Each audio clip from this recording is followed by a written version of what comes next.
I would like to apologize to my fans for absolutely nothing. I released a video last week where I talked about Commander cards that ruined other formats. Now, 3 of those cards are from Modern-only legal sets: Kogak, the One Ring, and Nadu.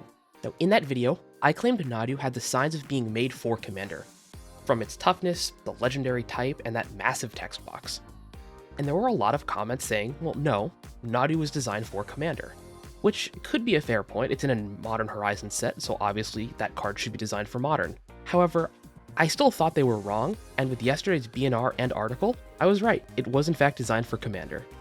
Now, to be clear, everyone is entitled to their opinion, and I don't think anyone is stupid if you think or thought Nadu was made just for Modern. That's a fine opinion to have.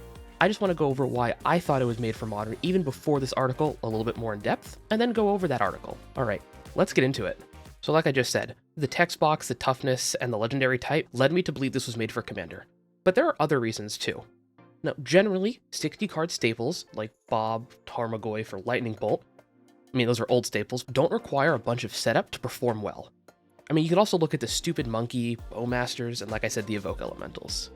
They're incredibly efficient cards that just do a powerful thing.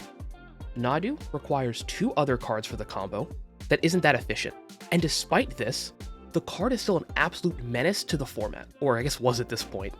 However, in Commander, a 3-card combo, 2 if you don't include the Commander because you always have access to it, is pretty standard.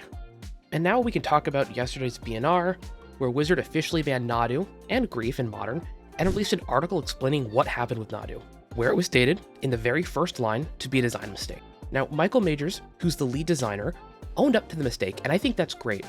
But there are some seemingly simple mistakes that happened that probably could have been avoided, and they do go over those in the article. Nadu's original ability was you may cast permanent spells as though they had flash, and whenever a permanent you control becomes the target of a spell or an ability an opponent controls, reveal the top card of your library. If it's a land, put it onto the battlefield, otherwise put it into your hand. However, they can this because of Commander play. And I'm not guessing at that. That's what they said word for word. You can pause the video and read the excerpt on screen here. Now, this change alone isn't too bad. Obviously, with a Modern-focused set, you want cards that are made for Modern, not Commander. But the biggest issue comes after, when they changed it to be the current iteration.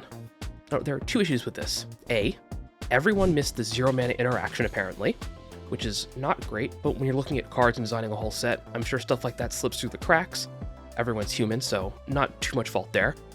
But B, they never playtested with this version. They just shipped it out. And I think that is the biggest mistake. This is what happened before and has led to cards like Oko and Skullclamp. And we all know how much of a nightmare those cards were in their respective standard environments, and even in Modern. Now overall, I think the mistake that is Nadu could have been avoided in 2 ways. Not just the card, but like the response to it. The first option is not designing cards for Commander in 60 card sets. However, I don't think this is realistic. Commander is Magic's biggest format, love it or hate it, so they will keep doing this, and hopefully they will continue to improve at this. And honestly, I don't think it's necessarily a bad thing to have Commander chase cards in Modern legal sets or in like 60 card sets like Standard. However, they do have to be toned down for the power of that format. Now, the other thing they could have done, which I think is more realistic, is just banning Nadu after the Pro Tour. Now, there is an argument that maybe you wait a few weeks to see how the meta shapes out, and maybe people start reacting to Nadu in a certain way, or there's some hate piece that becomes available and Nadu kind of falls off, where if you sideboard against it, you really can't lose to it. But even then, you don't want a meta designed around, hey, either you beat Nadu or you don't. That's still not a healthy format, which is why I think it should have been banned a lot quicker than it was. Now, did Nadu ruin Magic? Well, no, of course not. That's a stupid take. Did it ruin Modern for a few months? Well, yes, 100%. Is it a symptom of a more systemic problem at Wizards? It's possible. Like I said, designing cards for Commander isn't inherently bad when it's done correctly. But in this situation, I don't think it was done correctly. And I want to say that's okay, but it's not. But they are owning up to the mistake, and that's great. And I think the biggest thing Wizards can do to stem this issue is just be willing to ban cards faster. If you want to print powerful cards and formats, that's okay, but you have to be willing to ban them. And if you have to ban a lot of cards, you need to look at how you're designing things. Which, like I said, I think they're getting a lot better at. I think Fire design was an ambitious idea, but isn't the greatest. So hopefully Wizards just keeps improving and keeps making the game we love. Now, if you want more videos like this, let me know in the comment section below and give this video a like, and maybe check out my other videos shown on screen here. I'll have a link to the full BNR, the Nadu article, and my original video in the video description below. Alrighty nerds, I'll see you later this week with a new deck tech.